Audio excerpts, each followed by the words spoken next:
Hello विद्यार्थी मित्रों, तो आप सभी का स्वागत है हमारे इस YouTube चैनल यूनिक एकेडमी के अंदर। तो विद्यार्थी मित्रों, आज हम बहुत ही इम्पोर्टेंट बात बताने जा रहे हैं आपको।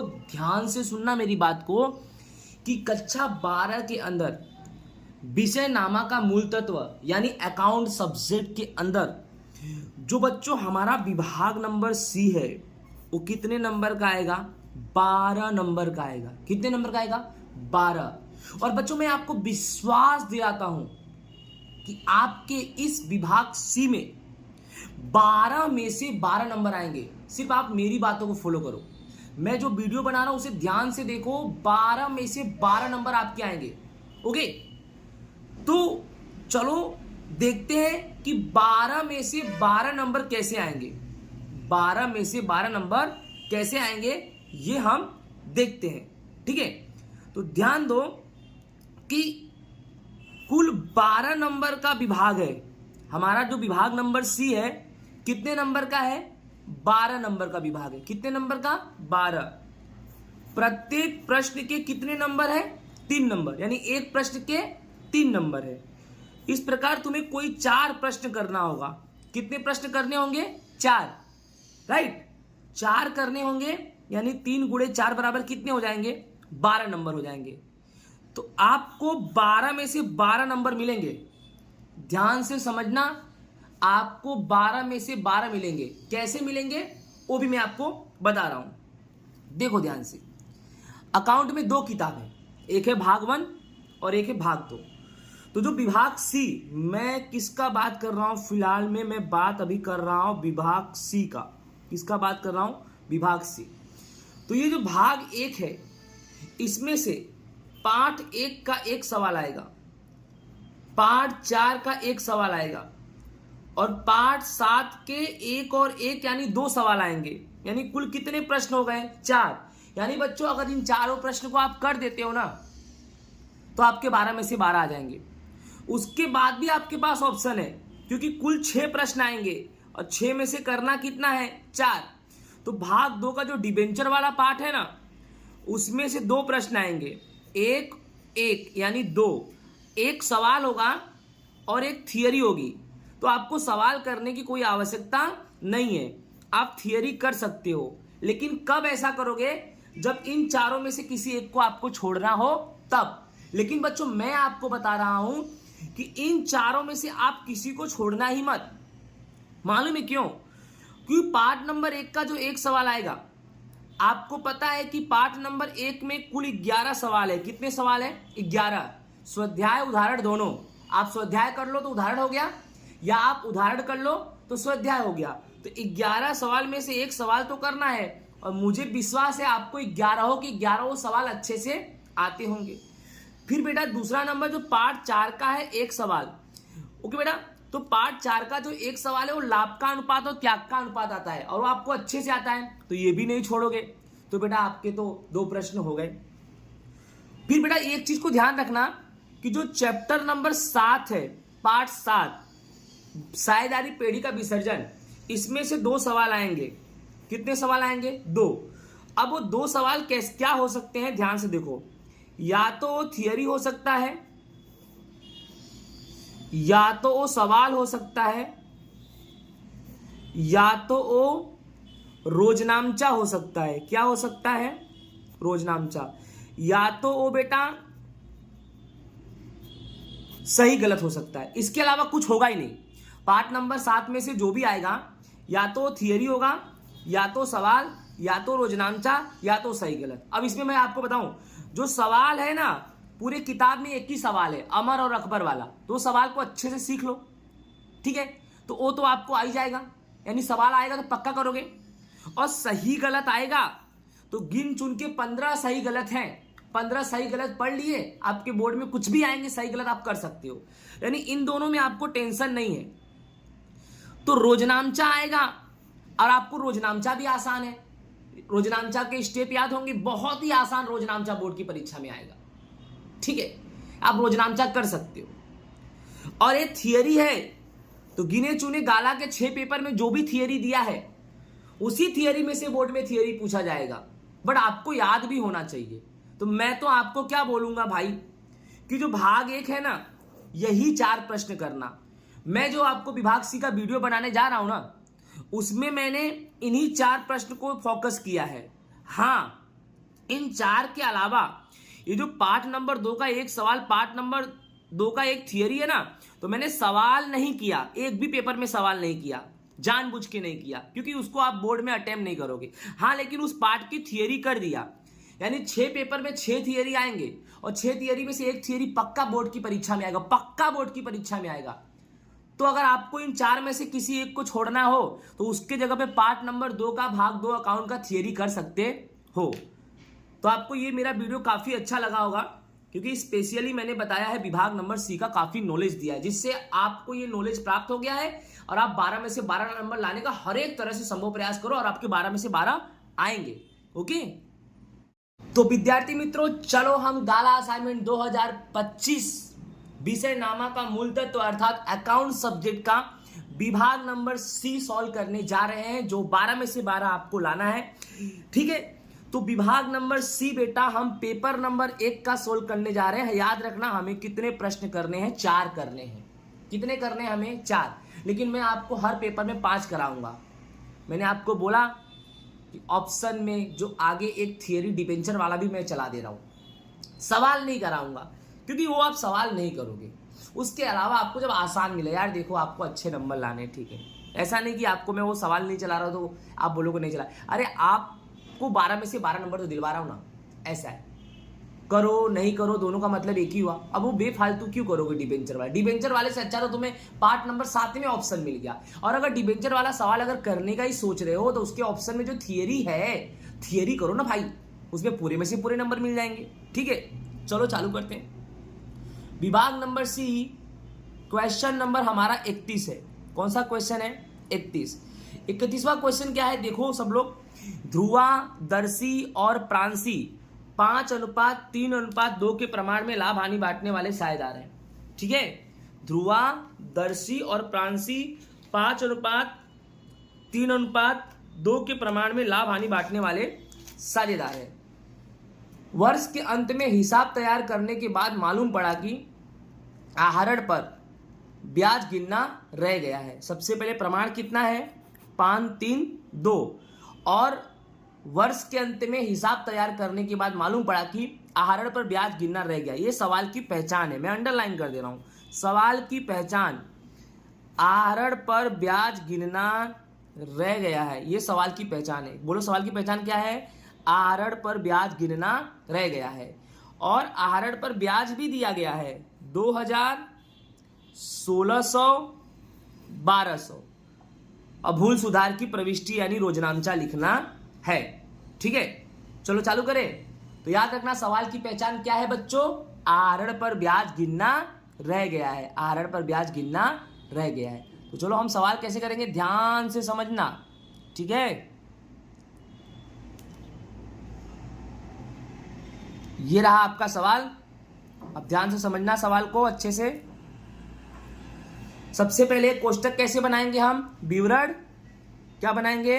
विवरण। उसके बाद ध्रुवा, विवरण के बाद क्या बनाएंगे? ध्रुवा, दर्शी, प्रांशी, कुल। विवरण, ध्रुवा, दर्शी, प्रांशी, कुल। सबसे पहले हम क्या लिखेंगे? आहरण के ब्याज का रकम कुल लाभ में वृद्धि के रूप में लिखेंगे। यानी आपके सवाल में जो आहरण का ब्याज दिया है ना, राइट, उन सबको जोड़ दो। जो आपके सवाल में आहरण का ब्याज दिया है उन सबको क्या कर दो? पहले तो बेटा जोड़ दो। तो आपके आहरण का ब्याज कितना दिया है? आप सवाल में फिर से आओ, देखो 2000, 1600, 1200। तो बेटा 2000, 1600 और 1200 को तुम्हें क्या करना है? जोड़ना है। तो 2000 में 1600 जोड़ो तो कितना आएगा? 3600। और 3600 में 1200 जोड़ो तो बेटा कितना आएगा? 4800। बोलो कितना आएगा? 4800। तो देखो बेटा, सबसे पहले हमने क्या किया कि आहरण के ब्याज को जोड़ दिया। तो देखो यहां पर 4800 मैंने लिख दिया 4800। और बेटा इस 4800 को 5:3:2 में बांट दो। जो तुम्हारे सवाल में प्रमाण दिया है ना, उसमें बांट दो। तो 5:3:2 में जब बांटोगे ना, कैसे बांटोगे? 4800 गुणे में 5 और बटे में कुल हिस्सा 5, 3, 8, 2, 10। समझ में आ रहा है ना मैं क्या बोल रहा हूं? 4800 को पहले 5 से गुणा करना और बटे में 10 तो 2400 आएगा। फिर 4800 गुणे 3 बटे 10 1440 आएगा। फिर 4800 गुणे 2 बटे में 10 960 आएगा। राइट। अब आप बोलोगे सर ऐसे क्यों रखे कि 5 किसका है, ध्रुवा का है, 3 किसका है, दर्शी का है और 2 किसका है, प्रांशी का है। ठीक है। अब क्या करना है, ध्यान से समझना। ये तो मैंने लिख दिया। अब फिर नीचे लिखो आहरण पर ब्याज, यानी जो तुम्हारे सवाल में दिया है। तुम्हारे सवाल में आहरण का ब्याज कितना दिया है, ध्रुवा का 2000, दर्शी का 1600 और प्रांशी का 1200, और इन सबको जोड़ेंगे तो कितना आएगा 4800। बोलो इतना मालूम पड़ गया। अब क्या करना है, ऊपर दे दो प्लस, नीचे दे दो माइनस। भैया ऊपर प्लस दे दो और नीचे क्या दे दो, माइनस दे दो। 4800 प्लस माइनस कितना हो जाएगा बेटा यहाँ पे आपका 0। ठीक है। अब ध्रुवा का देखो प्लस माइनस, तो 2400 में से 2000 घटाओ कितना आएगा 400। 2400 बड़ा है, उसका चिन्ह प्लस, तो 400 प्लस में आएगा। फिर 1440 और 1600 प्लस और माइनस घटाना है। 1600 में से 1440 घटाओ तो 160 आएगा। बड़ा कौन है 1600, 1600 का चिन्ह माइनस, तो माइनस।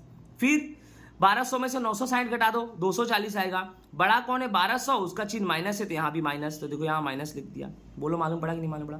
अब प्रविष्टि कैसी लिखनी है, जिसका आंसर माइनस में आया उसको उधार करने का, और जिसका आंसर प्लस में आया इसको जमा। तो बोलो दर्शी माइनस में आई, इसको उधार। प्रांशी माइनस में आई, इसको उधार। और बेटा ध्रुवा प्लस में आया, इसको जमा। इसकी प्रविष्टि कैसे करेंगे, देखो ये प्रविष्टि आप। ठीक है, हेरा प्रविष्टि क्या लिखेंगे, दर्शी का पूंजी ओब्लिक चालू खाता उधार, प्रांशी का पूंजी ओब्लिक चालू खाता उधार। तो दर्शी का कितना आया 160, तो 160 लिख दिया। प्रांशी का 240, तो 240 लिख दिया। और बेटा हर्षित, ठीक है, ध्रुवा, हर्षित नहीं ध्रुवा, ध्रुवा का कितना आया है 400, तो यहां पर कितना लिख देंगे 400। और उधार जमा का क्या बोलते हैं, रोजनामचा में जितना उधार होता है उतना जमा ही होता है। तो 160 240 को जोड़ो 400 ही आएगा। यहां भी देख लो, यहाँ 400 है, इन दोनों को जोड़ेंगे तो भी कितना आएगा 400। तो आई होप बेटा आपको ये हमारा जो प्रश्न है अच्छे से समझ में आया होगा। ठीक है। तो ये हमारा क्वेश्चन नंबर कौन सा था, 31वां। राइट, विभाग सी का क्वेश्चन नंबर 31वां था। नेक्स्ट हमारा क्वेश्चन नंबर 32 क्या है, अपूर्व, अभय और आर्य 3 साझेदार है बेटा। अपूर्व, अक्षय और आर्य 3 साझेदार। अपूर्व, अक्षय और आर्य एक साझेदारी पेढ़ी के साझेदार है। उनके बीच लाभ हानि वितरण का प्रमाण 1-2-2 है। याद रखना बेटा 1-2-2 है। और सभी साझेदारों ने लाभ हानि वितरण का प्रमाण बदलकर कितना रख दिया, 3-2-1 रख दिया बेटा। कितना रख दिया 3-2-1। और ज्ञात करना है त्याग। त्याग की गणना करनी है, बहुत आसान है। सबसे पहले एक चीज को याद रखो, लाभ का गणना करना हो कि त्याग की गणना करना हो, जो प्रमाण पहले होता है वह पुराना ही होता है, और जो बाद में होता है वो नया होता है। तो पहले कौन है 1-2-2, तो ये तुम्हारा पुराना प्रमाण हो जाएगा। बाद में क्या है 3-2-1, तो ये तुम्हारा नया प्रमाण हो जाएगा। तो गणना करनी है त्याग की। किसकी गणना करनी है, त्याग की। तो कोष्टक बनाने सीख जाओ, थोड़ा कोष्टक भी बनाने जानो भैया। कि कोष्टक कैसे बनेगा देखो ध्यान से, इस तरह से कोष्टक बनाना है, तब जाके आपको पूरे में से पूरे नंबर मिलेंगे। कोष्टक में क्या करना, पहले साझेदार फिर 3 साझेदार। पहले क्या करेंगे साझेदार और फिर 3 साझेदार। 3 साझेदार में कौन है, पहले नंबर अपूर्व, दूसरे नंबर में कौन है अक्षय, तीसरे नंबर में कौन है आर्य, और लास्ट में कुल कर देना। चलो अब पुराना प्रमाण। तो पुराना प्रमाण तुमको पता ही है, पुराना प्रमाण कितना दिया है तुम्हारा 1-2-2। देखो यहां पर है 1-2-2 पुराना प्रमाण है। तो यहां पर पुराना प्रमाण लिख दो 1, 2 और 2, और सबको जोड़ दो। तो 1 और 2 3, 3 और 2 कितना हो गया बेटा 5। अब ये पुराना प्रमाण है, तो भाग कैसे निकालेंगे, सबके बटे में कितना ले लेंगे 5, यानी 1 है ना 1/5, ये 2 है तो 2/5, ये भी 2 है तो 2/5। ठीक उसी प्रकार पहले पुराना प्रमाण और पुराना भाग हो गया ना, अब नया प्रमाण नया भाग। तो नया प्रमाण कितना है बेटा सवाल में, नया प्रमाण देखो आपको दिखा है 3, 2 और 1। तो पहले नया प्रमाण लिख दो 3, 2, 1, जोड़ो 3, 2, 5 और 1 6, कितना आया 6, सबके बटे में 6 बेटा। तो नया भाग देखो 3/6, ये 2 है तो 2/6, ये 1 है तो 1/6। बोलो मालूम पड़ा कि नहीं मालूम पड़ा। अब हमें क्या ज्ञात करना है, त्याग का प्रमाण ज्ञात करना है। क्या ज्ञात करना है, त्याग का प्रमाण। तो त्याग का प्रमाण का सूत्र क्या होगा, पुराना भाग माइनस नया भाग, यानी पुराने भाग में से नया भाग क्या करना है बेटा माइनस करना है। सबसे पहले किसका निकालेंगे, अपूर्व का त्याग। किसका निकालेंगे, अपूर्व। तो पुराना कितना है देख लो, यहां पर आ जाओ ध्यान से देखना। अपूर्व का पुराना 1/5 है और नया 3/6 है। पुराना कितना है 1/5 और नया कितना है 3/6। तो कुछ करना नहीं है, 1/5 में से 3/6 क्या करो माइनस कर दो। 1/5 माइनस 3/6, 6 का गुणा 1 से करो, 6 का 6, 5 गुणे 3, 5 तिहाई 15 और बीच में क्या लगा दिया माइनस, और नीचे 5 6 30, 6 में से 15 गया -9/30। कितना उत्तर आया -9/30। अब याद रखना, तुम ज्ञात क्या कर रहे हो, त्याग। क्या ज्ञात कर रहे हो, त्याग। त्याग का प्रमाण ज्ञात करो और अगर उत्तर माइनस में आए तो लाभ होगा।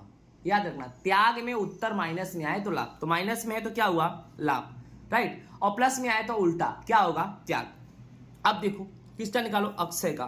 तो अक्षय का पुराना और नवा क्या है भाई, अक्षय का पुराना और नवा क्या, अक्षय का पुराना 2/5 है और नया कितना है 2/6। 2/5 माइनस 2/6 देख लो, 2/5 और माइनस 2/6, 6 दूनी 12 माइनस 5 दूनी 10, 5 6 30, 12 में से 10 गया 2 और 2/30। तो तुम्हारा ये त्याग आया। क्यों, क्योंकि प्लस में आए तो त्याग, त्याग के प्रमाण में उत्तर माइनस में आए तो लाभ और प्लस में आए तो त्याग।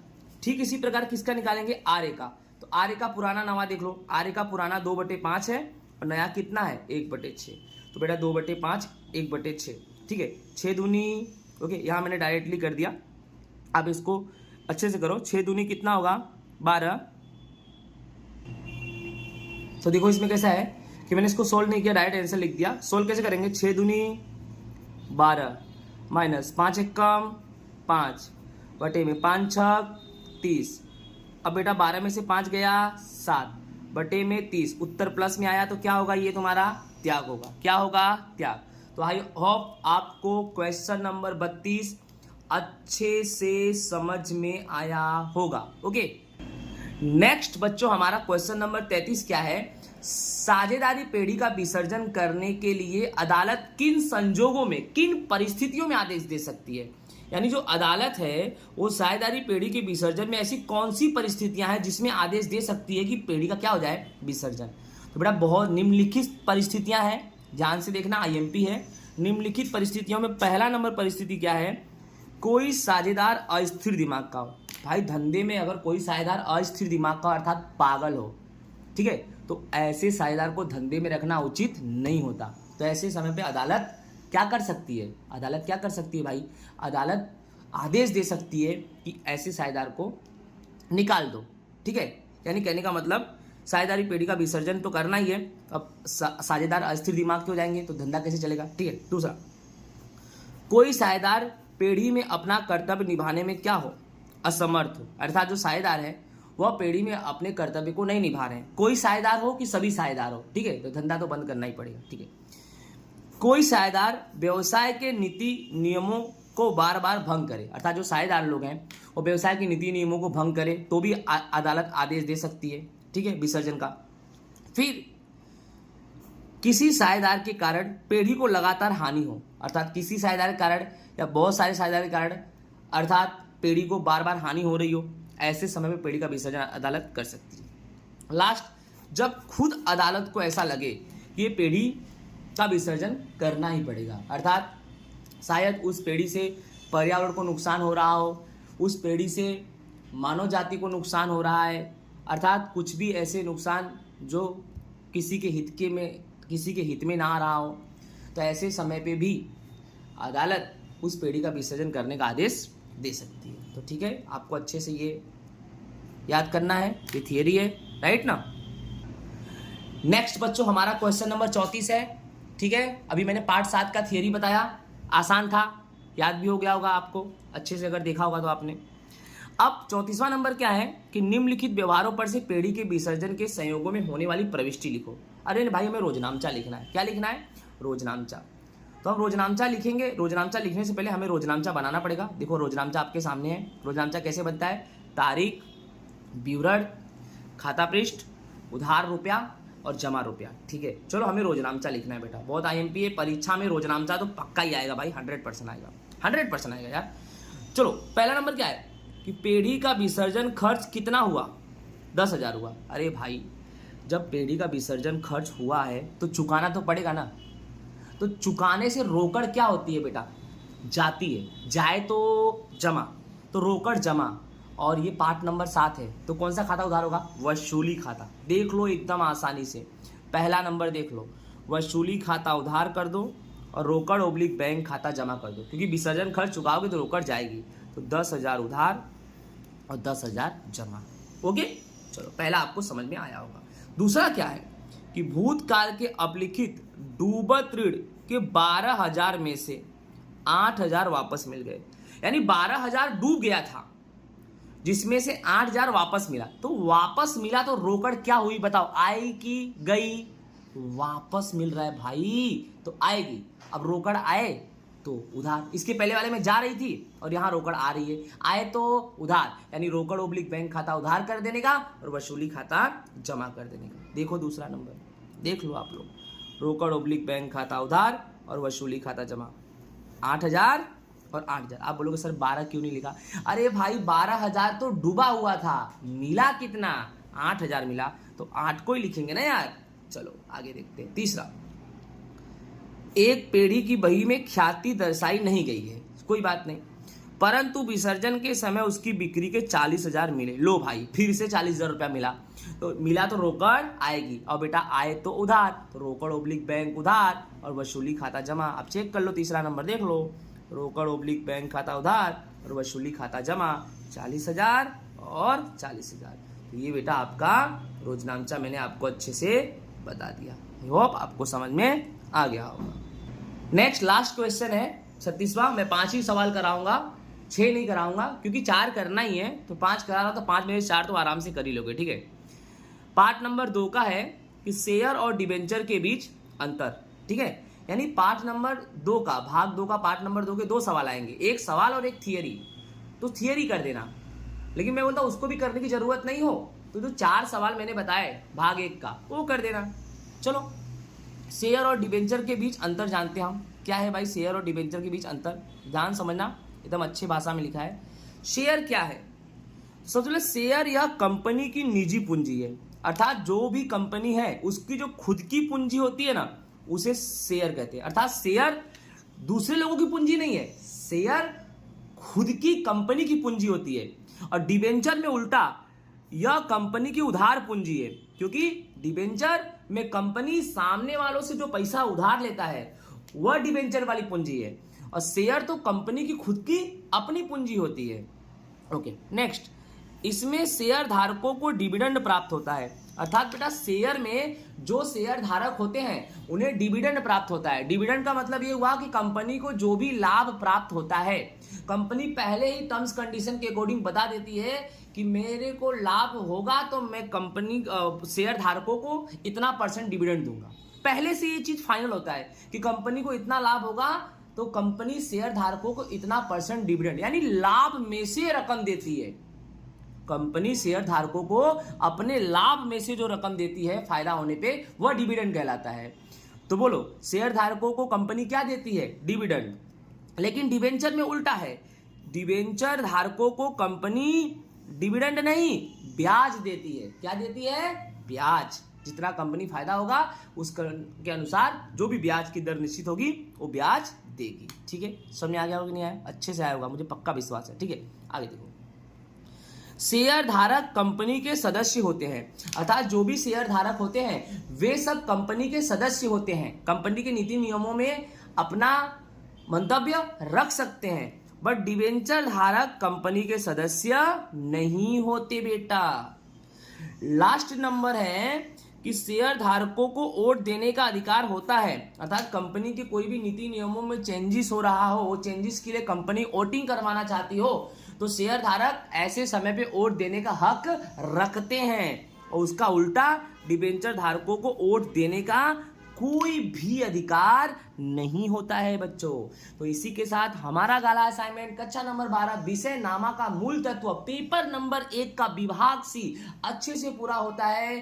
तो आप मेरे वीडियो को देखो, चैनल से अगर आपने मेरा सब्सक्राइब नहीं किया तो सब्सक्राइब करो। और बच्चों आप अपने दोस्तों को, हिंदी माध्यम का मैं सॉल्यूशन कर रहा हूं, आप अपने दोस्तों को ज्यादा से ज्यादा वीडियो शेयर करो। सिर्फ आप अपने बारे में ही मत सोचो, दूसरों के बारे में भी सोचो। अगर दूसरों के बारे में सोचोगे तो भगवान आपके बारे में अच्छे से सोचेंगे भाई।